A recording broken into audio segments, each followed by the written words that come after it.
이 시간 우리가 함께 나눌 하나님의 말씀은 계속해서 욥기서입니다. 욥기서 19장 13절부터 19절까지 말씀과 25절, 26절 말씀입니다. 오늘 제목이 위로가 폭력이 될 때라는 제목인데요. 여러분들, 위로가 폭력이 될 때, 어떤 위로는 정말 우리들에게 있어서 큰 힘이 되기도 하고 기쁨이 되기도 하지만, 또 어떤 위로는 우리의 마음을 다치게 하고 우리를 더 힘들게 만드는, 심지어는 우리를 너무너무나 아프게 만들어버리는 그런 일도 있다는 겁니다. 우리 인간이 살면서 경험할 수 있는 수많은 고통이 있습니다. 그런 고통들 가운데 가장 끔찍한 고통이 하나 있는데, 여러분, 그것이 무엇이겠습니까? 어떤 사람은 이 사랑하는 사람을 먼저 떠나보내는 슬픔을 그런 고통이라고 말합니다. 또 어떤 사람은 이 하루아침에 전 재산을 잃어버리는 그 막막함에서 오는 고통을 그런 고통이라고 말합니다. 또 어떤 사람은 이 온몸이 부서질 듯이 정말로 아픈 뼈 마디마디가 쑤신 그 육체의 질병을 또 그런 고통이라고 말합니다. 맞습니다. 이런 모든 고통들은 다 정말로 견디기 힘들고 어려운 고통입니다. 그런데 이런 고통, 이런 슬픔의 벼랑 끝에 서본 사람들이 공통적으로 말하는 것이 하나 있는데, 그 진짜지요. 그 말하는 것이 뭐냐면 바로 내 마음이 가장 비참하게 무너져 내리는 그 순간에 나를 가장 잘 안다고 생각했던 사람이 나를 가장 잘 이해해 줄 수 있다라고 그렇게 여기던 그 사람이 나의 앞에서 나의 뒤에서 나를 이렇게 저렇게 분석하고 나를 이렇게 저렇게 평가하는 바로 그러한 일일 것입니다. 내가 흘리는 눈물이 누군가에게는 이 뒷담화의 가십거리가 되고, 그러면서 저 사람이 기도를 안 해서 그래, 저 사람이 뭘 잘못해서 그래 라는 식으로 함부로 판단하고 평가하는 그런 이야기들이 바로 우리의 마음을 죽인다는 거죠. 우리는 그런 이야기들 때문에 우리 안에 우리 속사람이 죽어가는 그런 끔찍한 경험을 당하는 것입니다. 이 고난의 캄캄한 밤이 깊어질 때 우리는 그저 나의 그 거친 숨소리를 묵묵히 들어주고 함께 울어줄 그런 사람을 간절히 찾습니다. 그런데 그 순간에 따뜻한 위로가 아니라 차가운 정죄의 칼날이 날카롭게 우리의 심장을 파고 들어온다고 한다면, 과연 그때 그 마음, 그 느낌은 어떨까요? 오늘 우리가 읽고 있는 이 성경 속의 욥, 이 욥이 바로 그런 고통과 그런 아픔과 슬픔 속에서 지금 친구들로부터 네가 하나님 앞에서 뭘 잘못했는지 잘 돌아봐야 된다라고 하는 그런 아주 비참하고도 고통스러운 영적 가스라이팅을 당하고 있다는 것입니다. 사람들은요, 이 마음속에 이 뿌린 대로 거둔다라고 하는 이 말을 아주 맹신하려고 하는 그런 본능이 있습니다. 뿌린 대로 거둔다라고 하는 그 말을 정말로 맹목적으로 믿으려고 하는 그런 본능이 있다는 것입니다. 왜 그렇습니까? 세상은 공평하니까 착한 사람에게는 복이 오고 악한 사람에게는 반드시 벌이 온다라고 그렇게 믿고 싶어 한다는 겁니다. 왜 그렇습니까? 왜 그렇게 믿고 싶어 합니까? 그렇게 믿어야지만이 내 삶이 안전하다고 느낄 수 있기 때문에 그렇다는 것입니다. 무슨 말이냐면 이런 거예요. 누군가가 끔찍한 사고를 당합니다. 또 큰 병에 걸립니다. 엄청난 재난을 당합니다. 그때 저 사람이 왜 저런 일을 당했을까 참 알 수 없구나라는 어떤 이런 의문을 가지고 그 사고를 본다면, 그 상황을 바라본다면, 그와 동시에 나에게도 언젠가는 저런 일이 닥칠 수도 있겠다라고 하는 그런 불안과 염려가 밀려옵니다. 그런데 여러분, 만약에 누군가가 그런 끔찍한 사고나 사건을 당했을 때 저 사람에게는 우리가 모르는 어떤 죄가 어떤 잘못이 분명히 있을 거야라고 단정을 짓는다면 그때부터 우리 마음에는 어떤 생각이 찾아오느냐면요, 나는 적어도 저 사람보다는 착하게 살고 있으니까, 나는 적어도 저 사람과는 다르게 살고 있으니까 저 사람들이 지금 당하고 있는 저런 무서운 일은 당하지 않을 것이다 라고 하는 그런 자기 위안의 마음이 자연스럽게 생긴다는 겁니다. 그런 자기 위안의 그런 마음이 생길 때 우리는 비로소 이런 염려와 걱정으로부터 자유로워질 수 있고 안심할 수 있다는 것입니다. 이것이 이제 우리 속에 숨어 있는 자기 보호의 기제입니다. 이런 일들이 이제 확장이 되니까 어떻습니까? 타인의 아픔을 바라볼 때도 이런 식으로 평가하고 이런 식으로 판단한다는 것입니다. 마치 상대방을 위해서, 상대방을 걱정하고 염려해서 이런 말을 해주는 것처럼 그렇게 보이지만 사실은 자신의 안전함을 확인하고 싶어하고 자기의 안전을 확보하고 싶어하려고 하는 그런 이기적인 마음 때문에 일어나는 현상들이라는 것입니다. 오늘 우리가 보고 있는 욥기도 마찬가지입니다. 욥의 친구들이 찾아와서 지금 욥이 당하는 그 고난에 대해서 이렇게 저렇게 설명하고 설득하고 납득시키려고 합니다. 왜요? 그 사람들의 논리대로, 그 사람들의 생각대로 이 문제가 발생하면 했다 한다면 자기들은 그런 잘못을 저지르지 않았기 때문에 욥이 당하는 그 사건, 그 아픔은 자기와는 상관없는 남의 일이 되는 겁니다. 자기를 보호하려고 하는 보호 본능 때문에, 보호 반응 때문에 이런 일이 일어난다는 것입니다. 그런데 여러분 어떻습니까? 이런 보호 본능이 상대방에게는 얼마나 큰 아픔이 되고 큰 고통이 되느냐는 것입니다. 특별히 오늘 우리가 보는 이 말씀 18장부터 21장까지 이 말씀은 인간들의 이런 얄팍한 보호 반응이 이 종교라고 하는 가면을 썼을 때 얼마나 무서운 무기가 되는지를 있는 그대로 우리들에게 보여주고 있습니다. 우리가 지난 시간 그리고 그 앞 시간 몇 주의 말씀을 통해서 욥이 처음에 고난을 당했을 때 욥을 찾아와서 욥을 위로하던 친구들의 모습을 보았습니다. 처음에 그들은 점잖하게 나름의 품위를 지켜가면서 나름의 근거를 가지고 욥을 설득하려고 했었어요.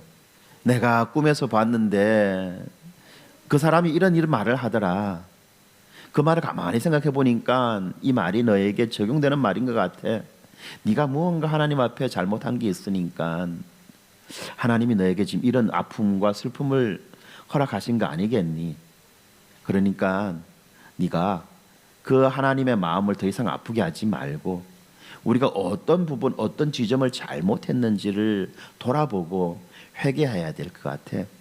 그렇게 회개하면 하나님이 너를 고쳐주시고 회복시켜 주실 거야. 우리 같이 회개하자.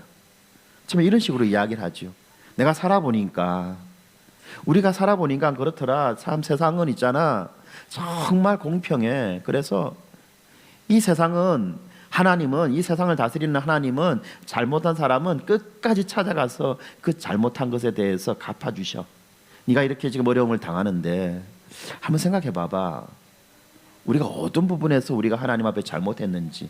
이런 식으로 이제 점잖하게 그 사람이 욥에 대해서 어떤 잘못을 지적하고 발견하게 하려고 그렇게 애를 써요. 그런데 우리가 알고 있듯이 욥이 어떤 사람이었습니까? 하나님이 인정할 만큼 그만큼 완전한 사람이었고 의인이었습니다. 자식들이 행해라도 부지불식 중에 하나님 앞에 범죄했을지 모르니까 이 자식들이 모여서 함께 잔치를 벌이고 떠들썩하게 한번 놀고 나면 혹시라도 잘못한 어떤 일이 있을지 모르니까 그런 일들을 놓고도 하나님 앞에 제사를 드렸던 그런 인물 아닙니까? 어떻게 보면 철두철미하게 자기를 관리해왔던 사람인 거예요. 그러니까 욥이 아무리 자기를 돌아봐도 하나님 앞에 이렇게 어마어마한 벌을 받을 만한 그런 잘못한 기억이 없다는 겁니다. 그러니까 친구들이 그렇게 말할 때 욥은 말합니다. 나는 도무지 생각해봐도 내가 뭘 잘못했는지 모르겠어. 내가 도대체 어떤 지점에 내가 하나님 앞에 이렇게 큰 벌을 받을 만큼 잘못했는지 도무지 알 수가 없어. 답답해. 차라리 나한테 누가 좀 그렇게 지적하고 이야기해 주면 내가 그걸 알게 되면 내가 하나님 앞에 잘못했다고 그렇게 용서를 구할 수 있겠지만 아무리 돌아봐도 나는 잘못한 게 없단 말이야. 그러니까 난 답답한 거야. 좀 누가 좀 알려줬으면 좋겠어 라고 욥은 친구들에게 반응했었습니다. 그런데 친구들은 어떻습니까? 욥의 이런 반응, 이런 솔직하고 정직한 이런 반응을 친구들은 어떤 식으로 판단했나요? 아이고, 네가 뭐 잘난 게 있다고, 뭐 잘한 게 있다고 그딴 식으로 너를 보호하고 변호하려고 그래. 너는 분명히 무언가 잘못했기 때문에 그런 거야 라는 식으로 또다시 욥을 정죄하는 거죠. 그것이 우리가 지난주에 봤던 엘리바스의 반응이었습니다. 그리고 오늘 보는 이 두 친구들의 반응은 그 엘리바스의 반응보다도 더 극적으로, 더 극단적으로 드러납니다.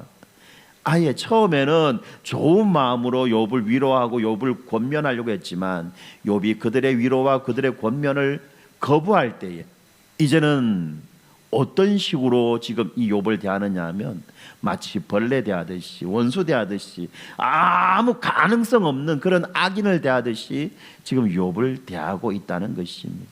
그래서 그들을 향해서 욥을 향해서 그들은 이렇게 말하는 겁니다. 너는 네가 하는 거 보니까 하나님의 심판을 받아 마땅한 악질적인 인간이다라고 그렇게 지금 아예 정죄하고 있습니다. 18장을 보면요, 이 빌닷이 욥을 향해서 아주 끔찍한 저주의 말들을 나열합니다. 그러면서 욥의 가슴에 대못을 박아요. 20장에서도 마찬가지입니다. 소발이라는 사람이 이 욥을 향해서 너는 너의 그 배설물처럼 영원히 버려질 것이다. 너는 너의 배설물처럼 영원히 버려질 것이다 라고 이렇게 아주 끔찍한 독설을 퍼붓는 겁니다.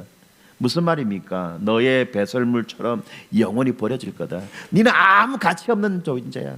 네가 하는 꼬라지 보니까 너는 아무 가치 없는 놈이야. 아무 자격 없는 놈이야. 네 똥보다도, 네가 싼 네 똥보다도 못한 놈이야. 이렇게 지금 욥에 대해서 비난을 퍼붓는 겁니다. 겉으로 보면 어떻습니까? 이 친구들이 하는 이 말, 하나님은 악을 심판하신다는 이 말은 정말 맞는 말입니다. 정말 맞는 말입니다. 그런데 그들의 그 논리 속에 숨어 있는 그 생각은 얼마나 냉정하고 차가운지 모른다는 거예요. 지금 상처받고 고통당하고 있는 그 욥을 불쌍히 여기는 그런 따뜻한 사랑은 조금도 들어있지 않은 정말 아주 냉정하고 냉혹한 그런 판단들이었다는 것입니다. 이렇게 어떤 진리에 사랑과 긍휼이 빠지게 된다면 그 진리는 사람을 살리는 진리가 아니라 사람을 죽이는 너무나도 무서운 흉기가 된다는 것을 우리는 기억해야만 할 것입니다. 이게 사실 우리는 기억해야만 해요. 진리를 붙잡고 진리를 주장하는 것 좋습니다. 맞습니다. 그러나 그 진리 속에 담겨져 있는 그 사랑과 그 긍휼을 우리는 동시에 인식하고 있어야만 한다는 것입니다. 그러지 않으면 이 진리로 인하여서 사람을 죽이고 사람을 재단해버리는 정말로 끔찍한 일이 발생하게 된다는 것입니다. 우리가 지금 욥이 처해 있는 그 상황을 한번 돌아봅시다. 이미 알고 있듯이 욥은 재산을 잃었습니다. 건강을 잃었습니다. 자식도 잃어버렸습니다. 이제 아내도 그를 떠났습니다. 가족과 친척들에게 버림받았습니다. 그리고 이제는 욥을 찾아와서 하나님의 그 위로를 전하고 하나님을 대변한다라고 말하는 그 친구들조차도 이제 너는 저주받은 죄인이라고 그렇게 욥을 정죄하고 있습니다. 세상 누구도 내 편이 되어주지 않는 그 절대적인 외로움 속에서 욥은 과연 어떻게 무너지지 않고 버틸 수가 있겠습니까? 이 18장과 20장에 등장하는 욥의 두 친구가 있습니다. 바로 빌닷과 소발입니다. 지금 빌닷과 소발의 그 변해버린 무서운 그 얼굴이 18장과 20장에 나타나 있는데요, 그 장을 보면 거기에서는 더 이상 이들이 욥의 친구가 아닙니다. 지금 그들은 욥의 신앙을 무기 삼아서 지금 욥에게 아주 무지막지한 폭력을 퍼붓고 있습니다. 지금 온몸에 난 피부병 때문에 살이 썩어 들어가서 그 깨진 기와 조각으로 자기의 살을 끓고 있는 그 욥을 빤히 바라보며 빌닷이 이렇게 말합니다. 악인은 결국 빛이 꺼지고 끔찍한 질병이 그의 피부를 파먹을 것이다. 소발은 한술 더 떱니다. 그는 자기의 배설물처럼 영원히 냄새나게 버려질 것이다 라고 그렇게 말합니다. 모든 것을 잃어버리고 지금 그 쓰레기장 같은 그 잿더미에 앉아 울고 있는 그 욥의 상처에다가 소금을 뿌리는 그 무자비한 정서적 폭력을 그들은 가하고 있는 것입니다. 여기서 우리가 곰곰이 생각해 봐야 될 것이 하나 있습니다. 하나님은 공평하셔서 악인을 심판하신다라고 그렇게 강력하게 주장하는 이 욥의 친구들의 말이 아예 틀린 말입니까? 그 말은 틀린 말은 아닙니다. 분명히 성경에 나와 있는 맞는 말입니다. 그렇지만 문제가 무엇입니까? 이들이 지금 하나님의 그 사랑과 하나님의 그 은혜는 쏙 빼어놓은 채 오직 눈에 보이는 결과, 눈에 보이는 그 성공과 실패만을 가지고 하나님을 평가하려고 했던 것입니다.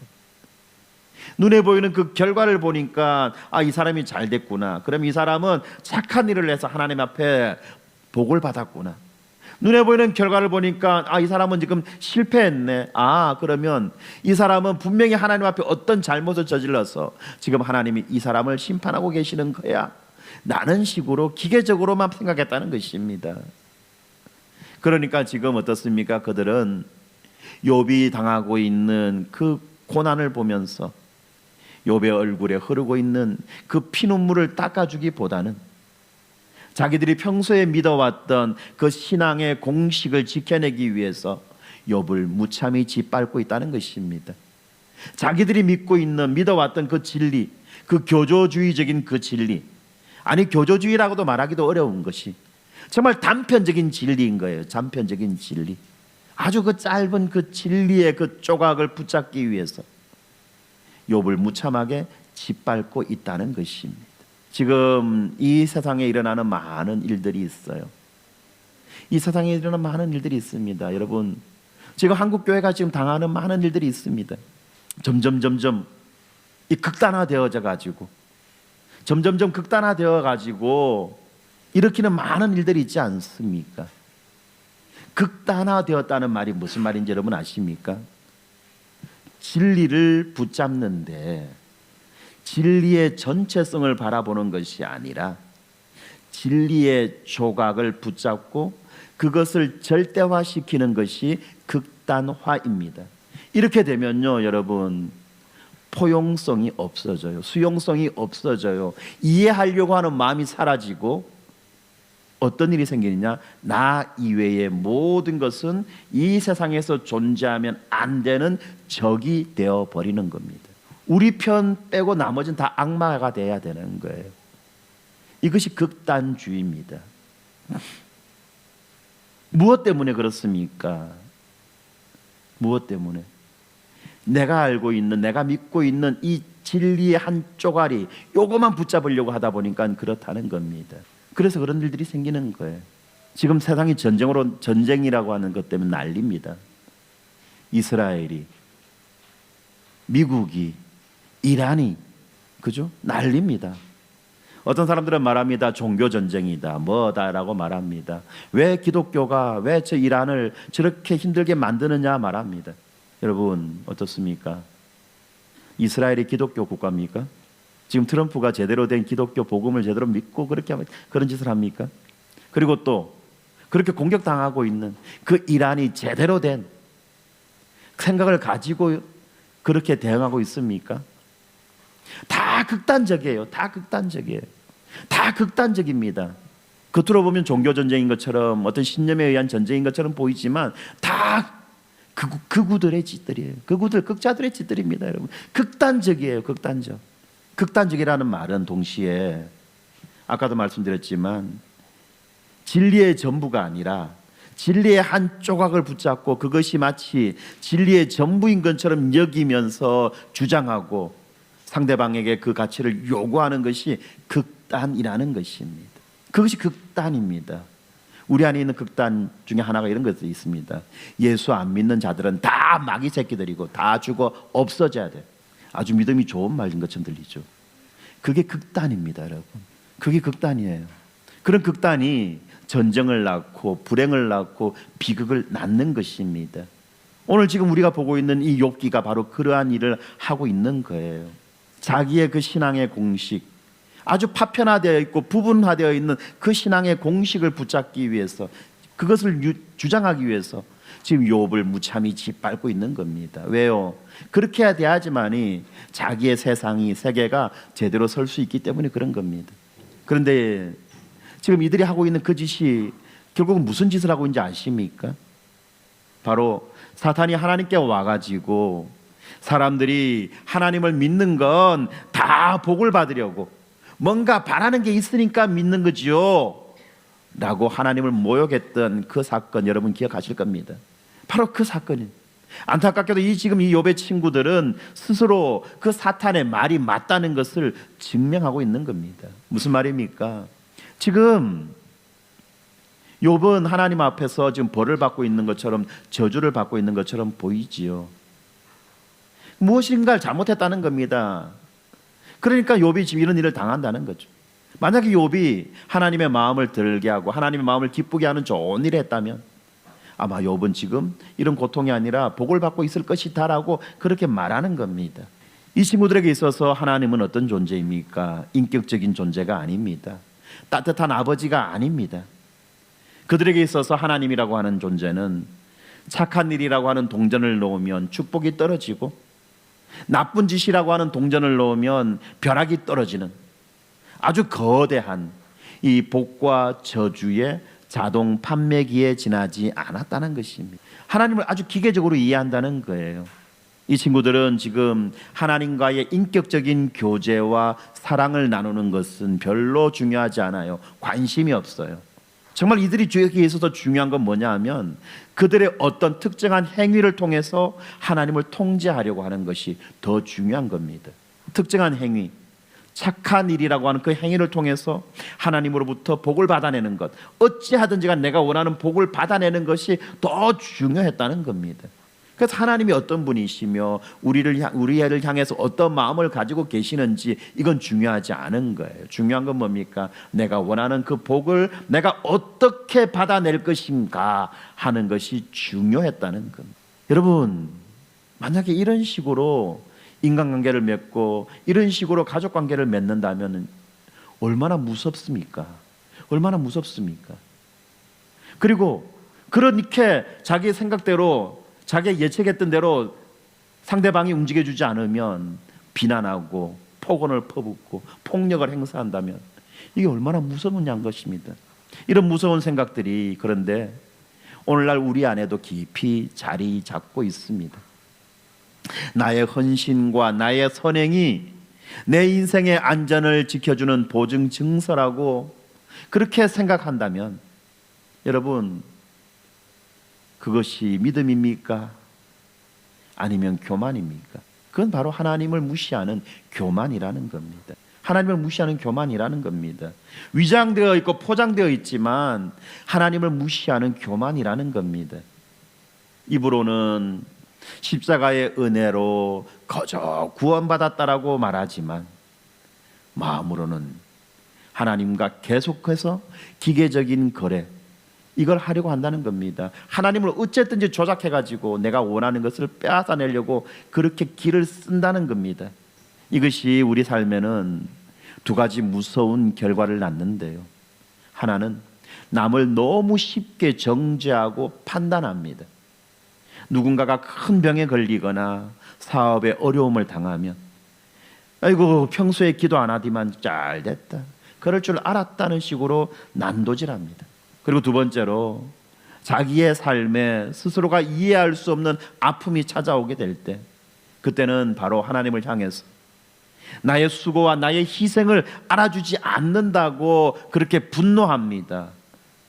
또는 집요하게 자기 안에서 어떤 문제의 원인을 찾아내려고 그렇게 자책하고 또 자책하고 또 자책하는 경우가 있다는 것입니다.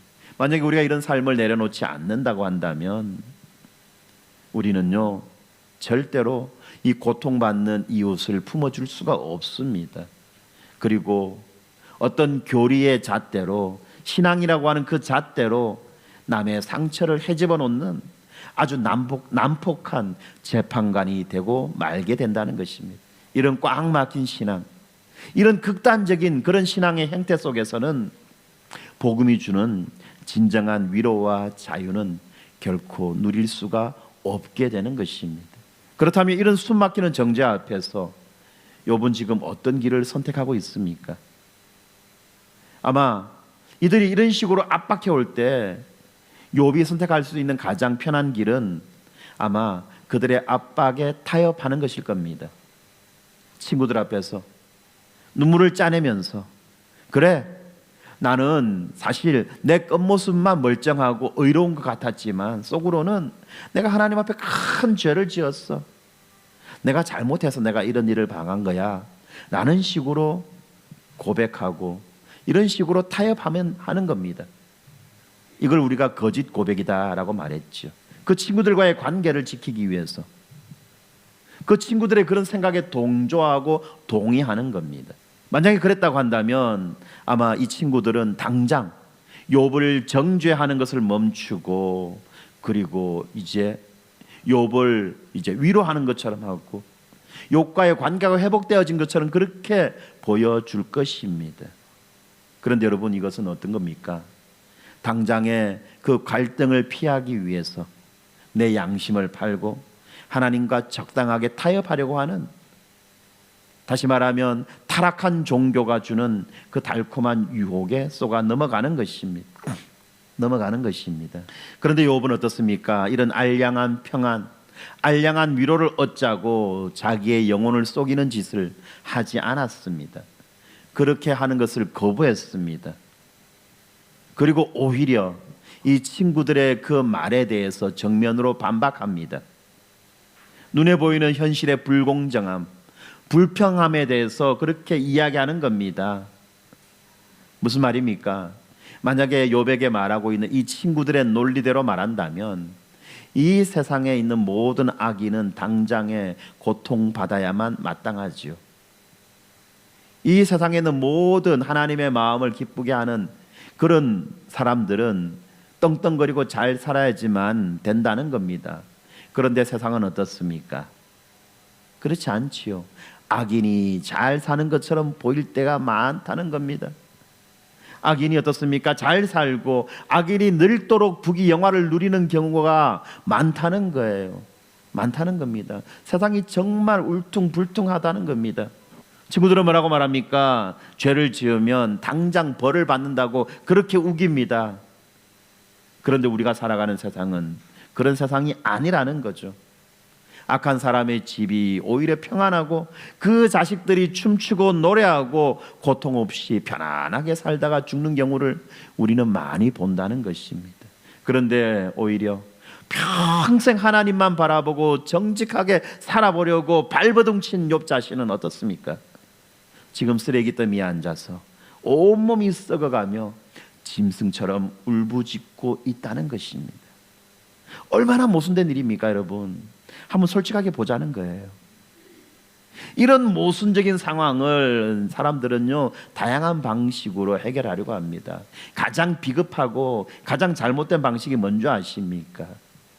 겉으로는 그 얄팍한 그 극단적 신앙, 그거를 붙잡고 살아가는 것처럼 보이지만 막상 그 사람의 삶의 모습은 그 악인의 삶의 모습과 똑같이 행하는 이런 형태를 띌 때가 얼마나 많냐는 겁니다. 무슨 말입니까? 교회 오면 정말 믿음이 똑바르고 거룩하고 정직한 그런 멋진 장로님인 것처럼, 권사님인 것처럼 집사님인 것처럼 보이지만 막상 그가 세상 속에서 사업을 하고 거래를 하고 인간관계를 맺어가는 모든 방식들을 보면 세상 사람들보다 더 세상 사람 같은 그런 방식으로 자기를 치부하는, 자기의 부를 쌓아가는 그런 사람들이 많다는 겁니다, 여러분. 그러면서 또 남들에게 교회 오면 뭐라고 말합니까? 내가 하나님을 잘 섬기니까, 주일 성수를 하니까, 11조를 하니까 하나님이 나에게 이런 복을 주셨습니다. 여러분 잘 살기 원하십니까? 하나님의 복을 받기 원하십니까? 그것처럼 나처럼 주일 성수하고 11조하고 열심히 교회 봉사하십시오. 그러면 하나님이 여러분에게 복을 주실 겁니다. 사기입니다, 사기. 여러분 속지 마세요. 착각하지 마세요. 그게 아니잖아요. 왜 이렇게 모순적인 이율배반적인 행동을 합니까? 그것은 바로 하나님이 우리의 그런 얄팍한 계산대로 움직이시는 분이 아니시기 때문에 그렇지 않습니까? 여기에서 우리는 정말 큰 인생의 어떤 딜레마를 발견하는 겁니다. 이 세상의 모든 일은 하나님께서 통치하시고 다스리시며 하나님께서 개입하지 않는 일은 하나도 없다라고 우리는 말합니다. 그렇게 말하지만 또 다른 한편으로는 이 세상에서 일어나는 정말로 이해할 수 없고 불합리하게 보이는 수많은 일들을 우리는 외면합니다. 그렇게 말할 때는. 왜요? 하나님이 모든 걸 다스리신다는 논리를 가지고 세상을 바라볼 때 그렇게 보이지 않는 부분들이 분명히 있기 때문에 그렇습니다. 그럼 어떻게 합니까? 그걸 설명하지 않고 외면하려고 하죠. 그렇지 않나요? 수많은 재난이, 어떤 엄청난 재난이 발생할 때 많은 사람이 죽습니다. 그 사람들이 왜 죽습니까? 일반적인 논리로 따지면 그 사람들은 죄를 지었기 때문에 죽는 거죠. 어떤 지진이 나서 몇만 명이 죽었어요. 저 사람들이 왜 죽었지요? 하나님이 세상을 다스리신다면서요.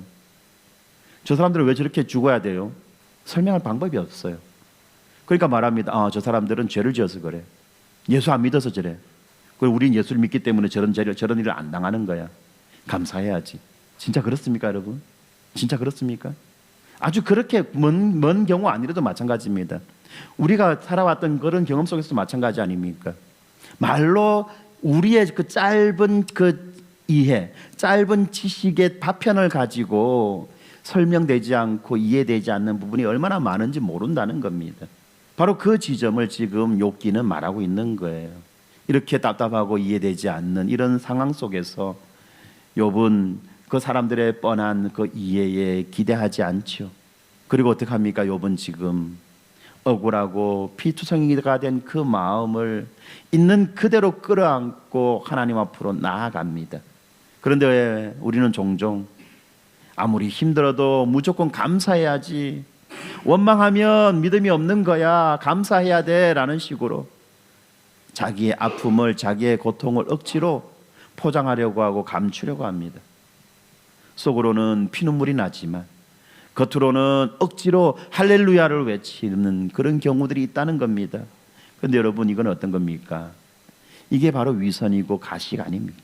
그러니까 성경은 지금 욥이 지금 그 속에 있는 그 거칠지만 그 정직한 그 외침, 그 비명 소리를 들고 하나님 앞으로 나아가 하나님께 호소하는 그것을 불경건하다고 혼내지 않고 있다는 겁니다.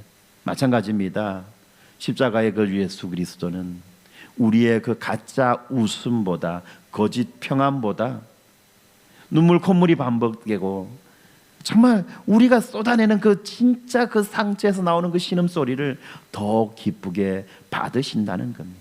사람들이 내놓는 그 얄팍한 정답이 아니라는 것이 드러나고 내 머리로는 도무지 이해되지 않는 그런 깜깜한 그 벼랑 끝에 선 그 마음, 그 시점, 그 지점이야말로 살아계신 진짜 하나님을 만날 수 있는 은혜의 시작점이라는 사실을 우리는 기억해야만 합니다.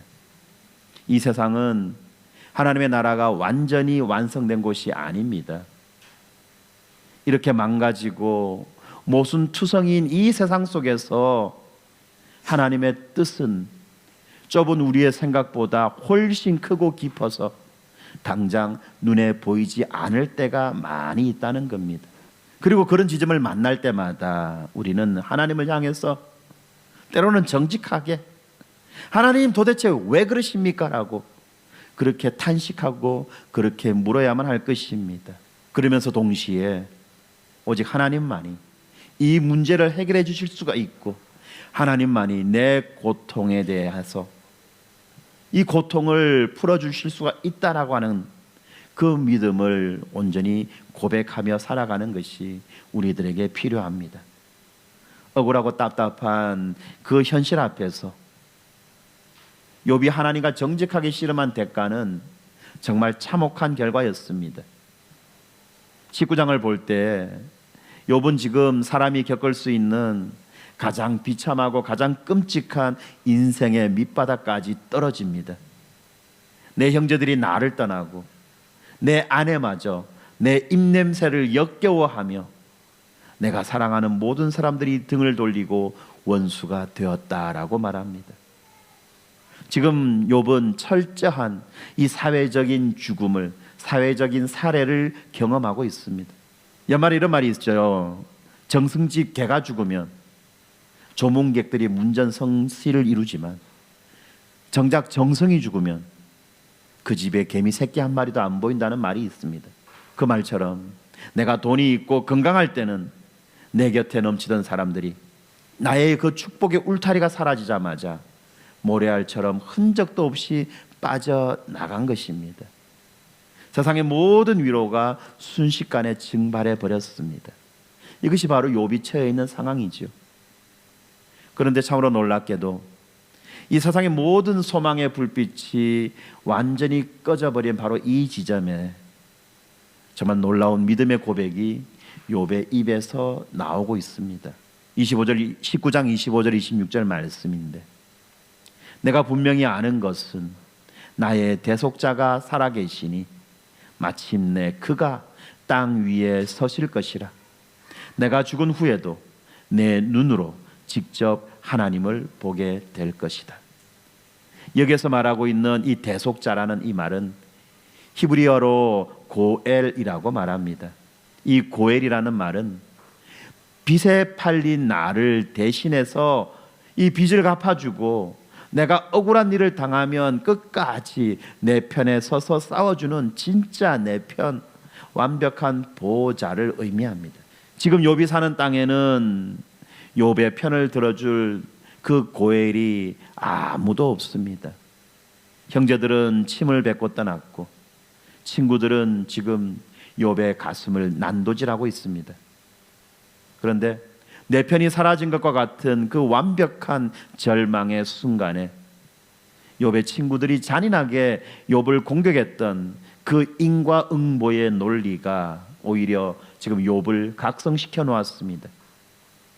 그래, 나에게는 나 스스로를 구원할 수 있는 선함이라고 하는 것, 착한 행실이라고 하는 것은 단 하나도 없어. 누군가가 나를 대신해서 피 흘려 나를 구원해 주지 않는다면 나에게는 어떤 소망도 어떤 가능성도 없다는 그 사실을 지금 욥은 뼈저리게 깨달았던 것입니다. 무슨 말입니까? 선한 행위를 해야지, 선을 행해야지 복을 받고 복을 받는다는 거잖아요. 그러니까 욥은 지금 어떻습니까? 친구들은 욥에게 욥이 처해 있는 그 어렵고 고통스러운 그 일을 벗어나기 위해서 네가 선한 일을 행해야 한다라고, 네가 선을 행해야 한다라고 그렇게 말하고 있는데, 욥이 자기 자신을 가만히 들여다보면 들여다볼수록 욥에게는 선한 행위를 할 만한 거리가, 능력이, 자질이 1도 없다는 사실을 발견하게 된 것이라는 겁니다. 사람들은 인과응보의 논리를 아주 쉽게 생각합니다. 그래서 악한 일을 행하면 벌을 받고 선을 행하면 복을 받는다. 그러면 나도 똑같이 선을 행하면 복을 받을 수 있겠네라고 생각하며 선을 행하려고 한다는 겁니다.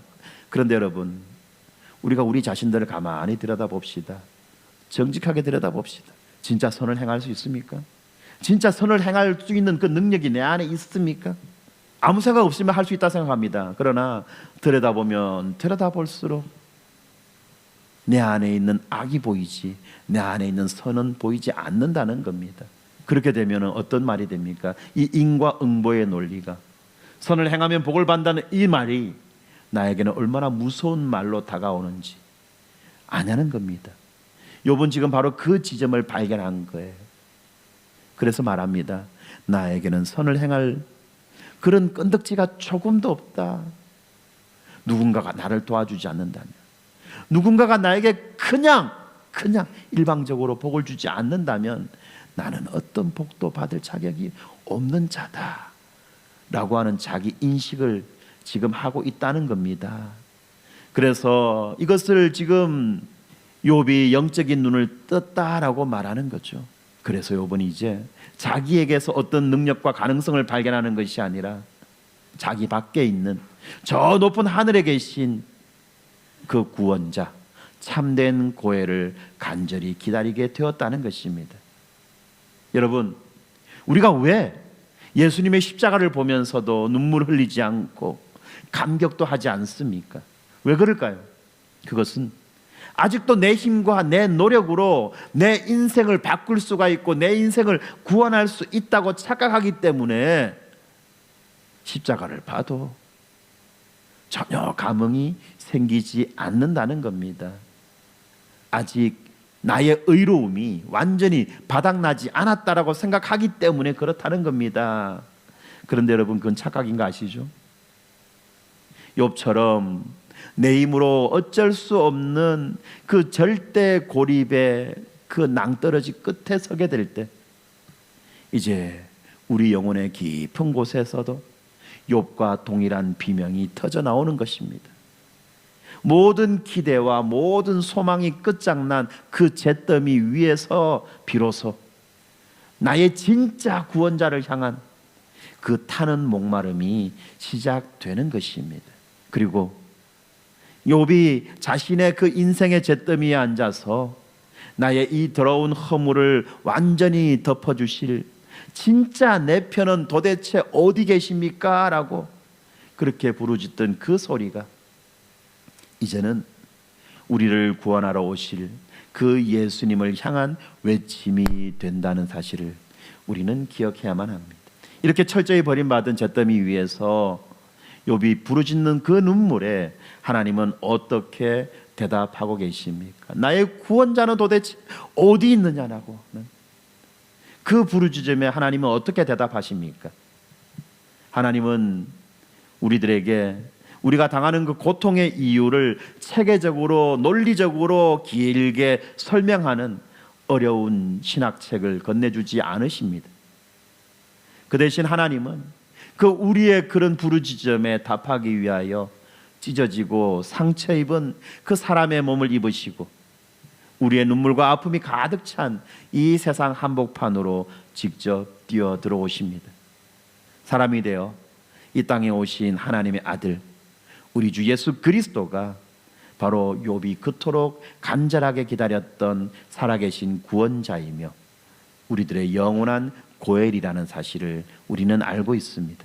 사랑하는 성도 여러분, 친구들에게 욥이 쏟아부었던 그 무시무시한 정죄와 저주들을 온몸으로 받아내신 분이 누구입니까? 바로 이 골고다 언덕 십자가에 매달리신 예수님 아닙니까? 예수님은 이 십자가에서 욥이 겪었던 과는 비교도 할 수 없는 깊고도 완벽한 버림을 당하셨습니다.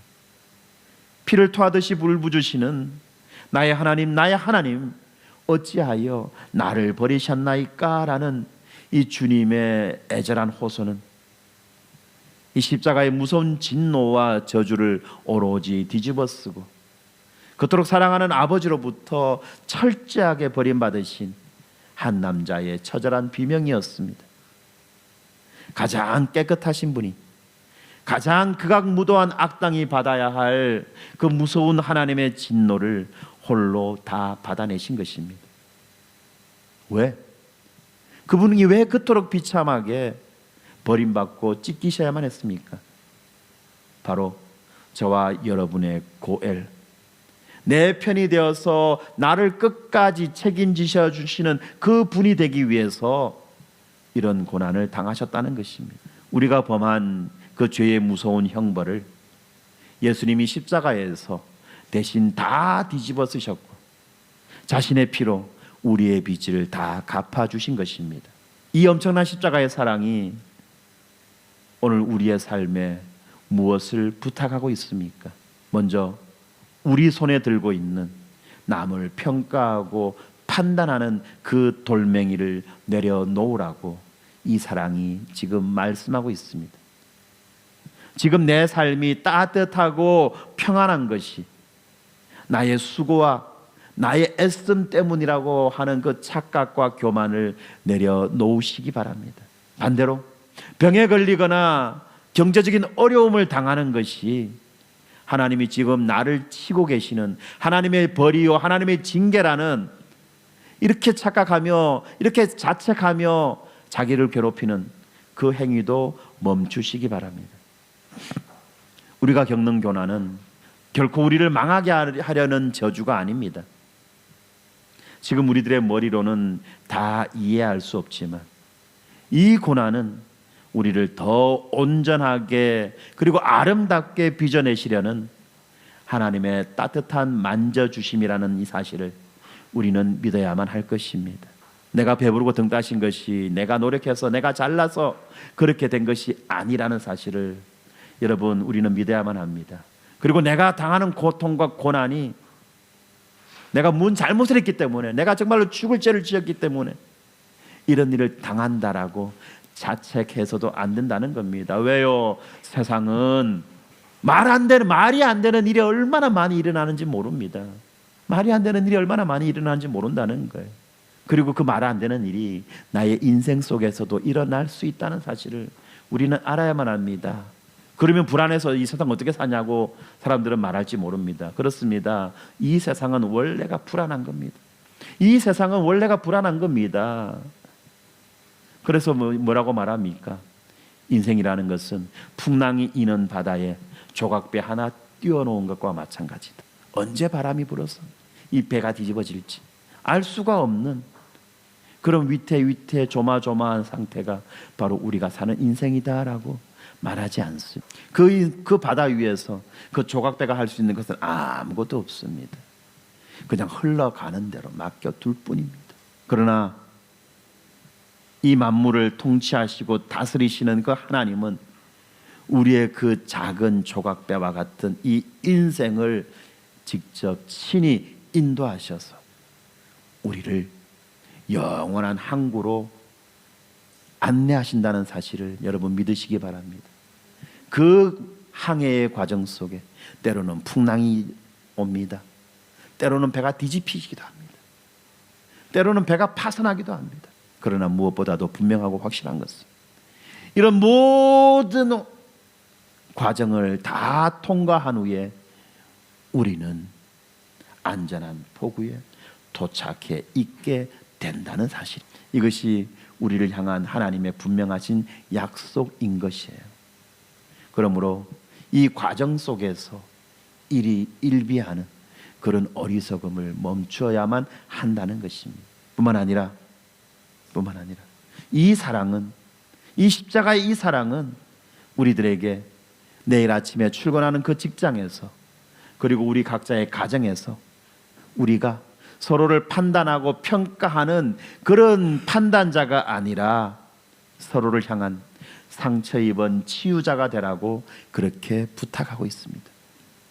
그래서 직장에서 어려움을 당하는 동료들이 있고, 또는 돈 문제로 힘들어하는 구역 식구가 있고, 육아의 어려움에 지쳐서 매일 밤 이 눈물을 흘리는 그 가족들을 향해서 옳고 그름을 따지고 그들을 가르치려고 들지 말기를 바랍니다.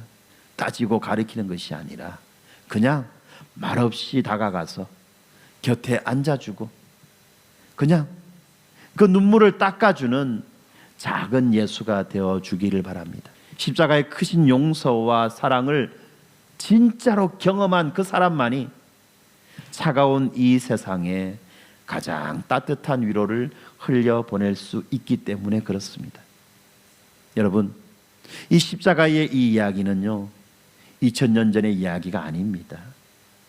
오늘 이 시간 고난의 잿더미에 주저앉아 홀로 숨죽여 울고 있는 여러분들을 향해서 하나님께서 피 묻은 두 손을 직접 펼쳐 보이시는 그 사건인 것입니다. 우주 만물을 지으신 창조주께서 여러분들을 지키고 살리기 위해서 친히 피눈물을 흘리며 여러분의 완벽한 편이 되어 주신 것입니다. 그렇기 때문에 아무 영문 없이 휘몰아쳐오는 이 고통의 밤에 아무도 내 마음을 몰라주는 그런 철저한 외로움 속에 덩그러니 있다고 그렇게 느낄 때, 여러분 그때 괜찮은 척 감정을 억누르지 말고 욥처럼 솔직하게 눈물 흘리며 하나님께 매달려야만 할 것입니다. 진짜 내 편이신 예수님께서 우리 인생의 불구덩이 가운데로 먼저 찾아오셔서 못자국 난 두 손으로 우리의 두 손을 꽉 잡고 함께 걷고 계심을 우리는 믿어야만 할 것입니다. 죽음을 깨뜨리고 부활하셔서 지금도 우리를 끝까지 지켜주시는 살아계신 구원자가 내미는 그 손을 여러분 굳게 붙드시기 바랍니다. 그럴 때 마침내 우리 삶의 모든 고통과 눈물이 끝나는 그 영광스러운 그날에 우리는 우리를 구원하신 그 좋으신 하나님을 웃으며 끌어안게 될 것입니다. 이런 크신 은혜가 오늘 이 시간 예배드리는 모든 분들의 삶에 가득하시기를 바랍니다.